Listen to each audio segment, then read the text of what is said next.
Sir Lokesh గారు తల్లులకు shock ఇచ్చారు అని చెప్పేసి ఒక వార్త ప్రచారం జరుగుతుంది సార్. అంటే తల్లికి వందనం ఇస్తా అన్నట్టుగా అది లేదు అన్నట్టుగా ఆయన చెప్పినట్టుగా వార్తలు వస్తున్నాయి. మరి నిజంగా ఆయన చెప్పారా? ఎందుకు తల్లికి వందనం ఇయ్యనట్టు చెప్పాడు ఆయన. నేను ఆ స్పీచ్ చూశాను. దీంట్లో ఎమ్మెల్సీ దీంట్లో మండలిలో ఆయన ఒక సభ్యుడు అడిగిన ప్రశ్నకి సమాధానంగా చాలాసేపు మాట్లాడాడు. అందులో ఎసెన్స్ ఏంటంటే నెక్స్ట్ ఇయర్కి ఇస్తాము, ఈ ఇయర్కి లేదు అనేది తేల్చేశాడు. సో ఒక రకంగా తల్లికి ద్రోహం చేశాడని, తల్లికి పంగనామం పెట్టాడని, వెన్నుపోటు పొడిచాడని ఆల్రెడీ విమర్శలు స్టార్ట్ అయినాయి. మామూలుగా మనం చూస్తే ఇప్పుడు ప్రధానంగా చంద్రబాబు గెలవడానికి జగన్కి వ్యతిరేకత ఒక కారణమైతే, రెండో కారణం తను చెప్పిన ఈ సూపర్ 6 లేకపోతే పెన్షన్ పెంపు ఇలాంటివి కారణం. సూపర్ 6లో ఏమేమి ఉన్నాయి? తల్లికి వందనం ఉంది, తర్వాత ఫ్రీ బస్సు ఉంది, ఉచిత బస్సు, ఉచిత గ్యాస్ సిలిండర్లు 3, రైతుకు 20,000 డబ్బులు, స్త్రీలకు 1,500, 18 ఏళ్ళు నిండిన స్త్రీలకు 1,500, యువతకు 20 లక్షల ఉద్యోగాలు 5 ఏళ్లలో, లేదంటే 6 అని పెట్టారు, 3,000 రూపాయలు నిరుద్యోగ భృతి. ఇప్పటివరకు ఈ 6 ఇప్పటివరకు స్టార్ట్ కూడా చేయలే. ఫ్రీ బస్సు గురించి ఎప్పుడు చేస్తారు ఏంటి లేదు. ఇక్కడ రాగానే వీళ్ళు చేసేసారు కదా ఫ్రీ బస్సు. ఆల్రెడీ ఇక్కడ ఉంది, తెలంగాణ మన కర్ణాటకలో ఉంది, తమిళనాడులో ఉంది. ఆ విధి విధానాలు స్టడీ చేయడం ఎంతసేపు? 2 రోజుల్లో అయ్యే పని. వీళ్ళు 2 రోజుల్లో వెళ్ళి స్టడీ చేసి వచ్చారు. సో అంతకంటే కాంప్లెక్స్ ఏమి లేదు అక్కడ. కానీ దాన్ని వదిలేశారు. ఫ్రీ తర్వాత తల్లికి వందనం, అది మళ్ళీ చెప్తా లాస్ట్లో. ఉచిత గ్యాస్ సిలిండర్లు నిన్ననే ఆయన ఎవరు నాదెండ్ల మనోహర్ ఉచిత గ్యాస్ సిలిండర్లు కూడా ఇప్పుడు లేదని చెప్పేశాడు, అది కూడా ఇవ్వట్లేదు. తర్వాత రైతుకు ఇంకెప్పుడు ఇస్తారు? వర్షాలు కూడా పడిపోయి అయిపోయింది. ఇంకా ఇప్పటివరకు ఏం రైతుకు 20,000 పడలేదు. ఇక విమెన్కి 1,500, అది దాని గురించి డిస్కషనే లేదు. యువతకి 20 లక్షలు డిఎస్ అనౌన్స్ చేస్తారు, కానీ దాంట్లో ఎన్ని ఉద్యోగాలు రాబోతున్నాయి ఏంటది క్లారిటీ లేదు. నిరుద్యోగ భృతి కూడా ఏమీ లేదు. సో క్లియర్గా సూపర్ 6కి సంబంధించి ఒకటి కూడా ఇప్పటి వరకు అసలు ప్రారంభం కాలేదు. దాని మీద వర్కౌట్ చేయడం, వర్కింగ్ స్టార్ట్ చేయడం కూడా ఇప్పటివరకు జరగలేదు.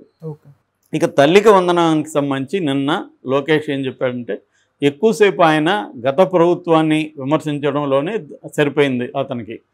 సో గత ప్రభుత్వం తల్లికి వందనం సరిగా ఇవ్వలేదు. ఫస్ట్ 14, 15 అన్నారు, 14కి వచ్చారు, 13కి వచ్చారు, అది కూడా సరిగ్గా ఇవ్వలేదు. బైక్ కొనుక్కుంటే కూడా వాళ్ళకి దీంట్లో స్కీమ్ లేదని చెప్పేశారు. నేను పాదయాత్రకి వెళ్తున్నప్పుడు నన్ను అనేక మంది అప్రోచ్ అయ్యి వాపోయారు. తర్వాత అతను డబ్బులైతే ఖర్చు పెట్టి నాడు నేడు చేశాడు, కానీ దాన్ని ఉపాధ్యాయుల్ని వెళ్ళినవన్నీ కన్సల్ట్ చేయలేదు. తన ఇష్టం వచ్చినట్టు చేసేసాడు. ఈ 5 ఏళ్లలో 72,000 మంది విద్యార్థులు తగ్గిపోయారు. ఈ సోదంతా ఏకరువు చేశాడు, కానీ తాను ఎందుకు ఇప్పటి వరకు ఇవ్వట్లేదు అని చెప్పడానికి అతని దగ్గర ఏం రీజన్స్ లేవు. అదేంటంటే స్టడీ చేయాలంట, అన్ని వర్గాలతో మాట్లాడాలంట, తన అధికారులకు కూడా చెప్పాడంటే డీటెయిల్గా బ్లూ ప్రింట్ ఇవ్వండి, ఇవన్నీ చూసినాక మనం ప్రతి బిడ్డకి ఇద్దాము, నెక్స్ట్ ఇయర్ నుంచి అమలు చేద్దాము అని చెప్తున్నాడు.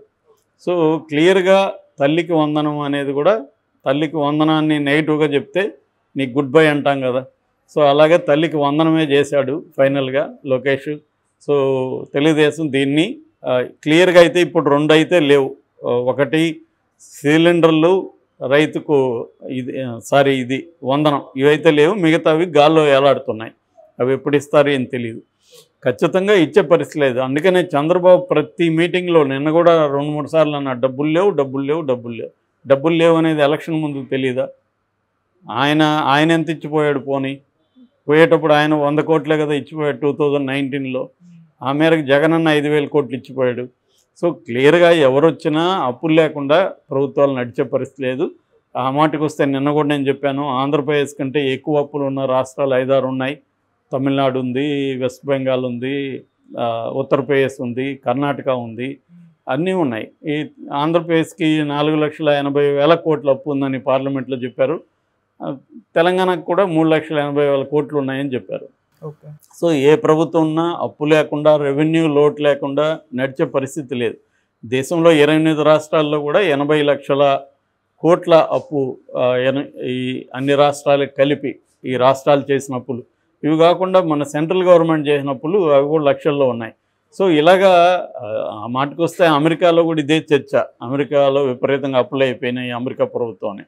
కాబట్టి ప్రపంచవ్యాప్తంగా ప్రతి దేశం అనేది అప్పులు అనేది ఉంటుంది. కాకపోతే ప్రధానంగా ఏంటంటే ప్రజల జీవన ప్రమాణాలు పెరిగాయా, ప్రజలకు సంబంధించిన డెవలప్మెంట్ ఇండెక్స్ అభివృద్ధి అవుతుందా లేదనేది మనం చూడాలి ఎప్పుడైనా. ప్రజల ఓవరాల్గా ప్రజల జీవన ప్రమాణాలు పెరగాలి. హెల్త్ కావచ్చు, ఎడ్యుకేషన్ కావచ్చు, లైవ్లీహుడ్లు కావచ్చు, ఎంప్లాయ్మెంట్ కావచ్చు, ఇలాగా ఇవన్నీ పెరిగాయా లేదనేది మనం చూడాలి. అట్లాగే అభివృద్ధికి సంబంధించి కొత్త పరిశ్రమలు వస్తున్నాయా, రోడ్లు బాగున్నాయా, ఇన్ఫ్రాస్ట్రక్చర్ బాగుందా, కొత్త ప్రాజెక్టులు చేస్తున్నారా, ఇవి చూడాలి మనం. సో ఆ రకంగా చూసినప్పుడు పెద్ద ఏ గవర్నమెంట్కి ఒక పార్టీ గవర్నమెంట్కి ఇంకో పెద్ద డిఫరెన్సెస్ ఏం లేదు. కాకపోతే ప్రయారిటీస్ కొంతమంది చేస్తున్నారు. ఇక అవినీతి అంటే అన్ని పార్టీలు అవినీతి చేయని పార్టీలు ఇవాళ ఏది లేదు, డిగ్రీస్లో కంపారిజన్ తప్ప ఏమీ లేదు. ఏ పార్టీ అయినా అధికారంలోకి రాగానే గతంలో ఉన్న పార్టీ ప్రభుత్వాల మీద కమిటీలు వేయడము, శ్వేతపత్రాలు పెట్టడము, దాని మీద కేసులు పెట్టడము, జైళ్ళలో పెట్టడం ఇవన్నీ చేస్తాయి. ఇప్పుడు గతంలో జగన్ అదే పని చేశాడు. సో ఇప్పుడు వీళ్ళు కూడా అదే పని చేస్తున్నారు. వీళ్ళు ఏంటంటే ప్రధానంగా హామీలు ఇచ్చి నెరవేర్చుకునే పరిస్థితిలో లేరు. అది నెరవేర్చలేరని వాళ్ళకి తెలుసు, అందరికీ తెలుసు. ఎందుకంటే సంవత్సరానికి 70,000 కోట్లు జగన్ ఇవ్వలేక అప్పులు చేస్తే వీళ్ళు 1,50,000 కోట్లు వీళ్ళెక్కడి నుంచి తెచ్చిస్తారు? సంపద సృష్టి అన్నాడు, ఇప్పటివరకు ఆ మాట మాట్లాడట్లా. అధికారంలోకి వచ్చినాక అది కూడా పరిశ్రమలు రాకపోవడానికి జగనే కారణం అంటున్నారు. అంటే వీళ్ళు ఇంకా కూడా జగన్ని నిందిస్తూ కూర్చున్నారు తప్ప, సరే జగన్ ఇప్పుడు లోకేష్ చెప్పింది జగన్ గతంలో అమ్మఒడి సరిగా అమలు చేయలేదనే కదా మీకు అధికారం ఇచ్చారు.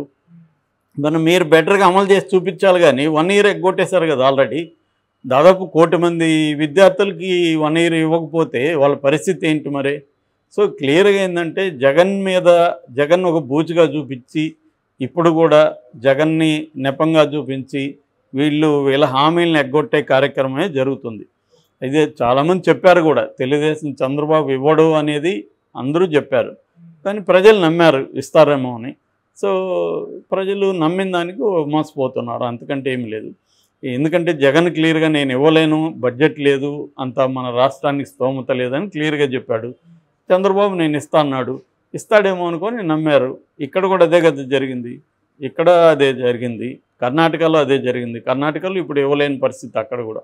ఎక్కడైనా కూడా రాష్ట్ర పరిస్థితి ఏంటి, ఆర్థిక పరిస్థితి ఏంటి, నెక్స్ట్ 5 ఏళ్లలో రాష్ట్ర ఆర్థిక పరిస్థితి ఏ స్థాయిలో ఉంటుంది, ఎన్ని పరిశ్రమలు వచ్చే అవకాశం, పరిశ్రమలు ఎవడు అదేదో సినిమా కాదు కదా, హీరో చిటికేస్తే పరిశ్రమలంతా లైన్లో నిలబడడానికి. దానికి భౌగోళికంగా పరిస్థితులు, ఇప్పుడు హైదరాబాద్కి అన్ని హంగులు ఉన్నాయి. ఇది ఎప్పుడూ 400 ఏళ్ల పైన చరిత్ర ఉన్న సిటీ.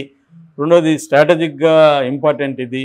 నార్త్ ఇండియన్స్కి బ్రహ్మాండంగా ఉంటుంది, ఫుడ్ కావచ్చు, లాంగ్వేజ్ కావచ్చు, వాళ్ళకి ప్రాబ్లం లేదు, ఇన్ఫ్రాస్ట్రక్చర్ ఉంది, ఎయిర్పోర్ట్, ఇంటర్నేషనల్ ఇవన్నీ ఉన్నాయి. కాబట్టి ఇక్కడ పరిశ్రమలు వస్తాయి. ఇప్పుడు అవన్నీ ఏర్పడడానికి ఆంధ్రప్రదేశ్కి టైం పడుతుంది కదా. సో అక్కడ ఏవి ఉన్నాయి, కోస్టల్ దాదాపు 1000 కిలోమీటర్ల కోస్టల్ ఇది ఉంది, తీరం ప్రాంతం ఉంది, అక్కడ ఏమేమి తీసుకురావచ్చు. దీనికి కేంద్ర ప్రభుత్వం కూడా సపోర్ట్ చేయాలి. కేంద్ర ప్రభుత్వం సపోర్ట్ చేయకుండా చంద్రబాబు ఏం చేయలేడు. సో కేంద్ర ప్రభుత్వం ఏమీ సపోర్ట్ చేసే పరిస్థితి కనిపించట్లేదు. కనిపించినప్పుడు చంద్రబాబు ఏం చేస్తాడు? ఏదో మళ్ళీ జగన్ పోతామని చెప్పు తాచారం చేస్తూ టైంపాస్ చేస్తూ గడిపేయాలి ఈ 5 ఏళ్ళు. ఇదే జరుగుతుంది. మళ్ళీ జగన్ని భూతంలాగా చూపించడం మీడియా అంతా ఇదే పని చేస్తుంది. సో జగన్ అనే భూతాన్ని ఆల్రెడీ ప్రజలు ఓడించేశారు. జగన్ని బుద్ధి చెప్పారు. జగన్ ఇవ్వలేంది నేను ఇస్తానని నువ్వు చెప్పిన దాన్ని నమ్మారు. అది ఇవ్వాలి కదా. ఇవ్వలేనప్పుడు నేను ఇవ్వలేకపోతున్నాను, నేను పొరపాటు చేశానని చెప్పాలి.